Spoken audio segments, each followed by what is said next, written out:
સુરત શહેર અડાજણ તથા પાલ વિસ્તારમાં ચેઇન સ્નેચિંગનો તરખાટ મચાવનાર રીઢા આરોપીઓને સોનાની ચેઇનોના લાખોના મુદ્દામાલ સાથે ઝડપી પાડી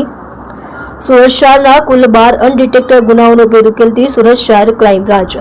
આજરોજ સુરત શહેર ક્રાઇમ બ્રાન્ચના જનરલ સ્કોડ તથા ચેઇન સ્નેચિંગ સ્કોડના પોલીસ સબ ઇન્સ્પેક્ટરની ટીમના પોલીસ માણસો ચેઇન સ્નેચિંગના ગંભીર બનાવ અંતર્ગત વર્કઆઉટમાં હતા દરમિયાન ટેકનિકલ સર્વેલન્સ તથા હ્યુમન ઇન્ટેલિજન્સથી મળેલ બાતમી હકીકતના આધારે પાંડેસરા વડોદ ગામ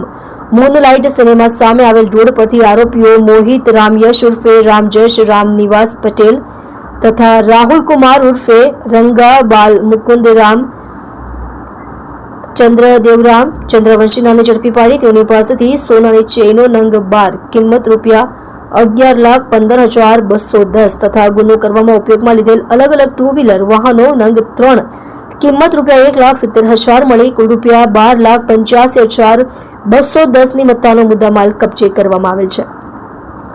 આરોપીની પૂછપરછમાં પોતે પોતાના મોજ શોખ પૂરા કરવા સારું છેલ્લા 6 માસના સમયગાળા દરમિયાન શહેરના પોશ વિસ્તાર અડાજણ અને પાલ જેવા એરિયામાં અલગ અલગ વાહનો ઉપર સવાર થઈ પોતાની ઓળખ છતી ન થાય તે સારું રાત્રિના સમયે મોઢે માસ્ક પહેરી રાહદારી તથા ઇવનિંગ વોક ઉપર નીકળતા ઇસમોને ટાર્ગેટ કરી તેઓના ગળામાં પહેરેલ સોનાની ચેઇનો તોડી સ્નેચિંગ કરતા હોવાનું તેમજ ખાસ કરીને પુરુષોની ચેઇન સ્નેચિંગ કરતા હોવાની બાબતમાં જણાવે છે કે પુરુષો મોટાભાગે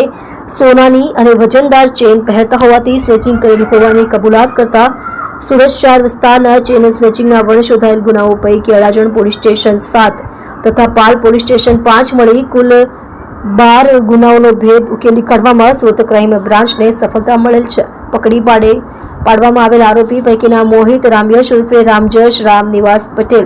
ખૂબ જ રીઢો ગુનેગાર છે। તે ભૂતકાળમાં લિંબાયત પાંડેસરા ખટોદરા ઉમરા અડાજણ તથા રાંદેર પોલીસ સ્ટેશનમાં ચેઇન મોબાઈલ સ્નેચિંગ જુગાર શરીર સંબંધિત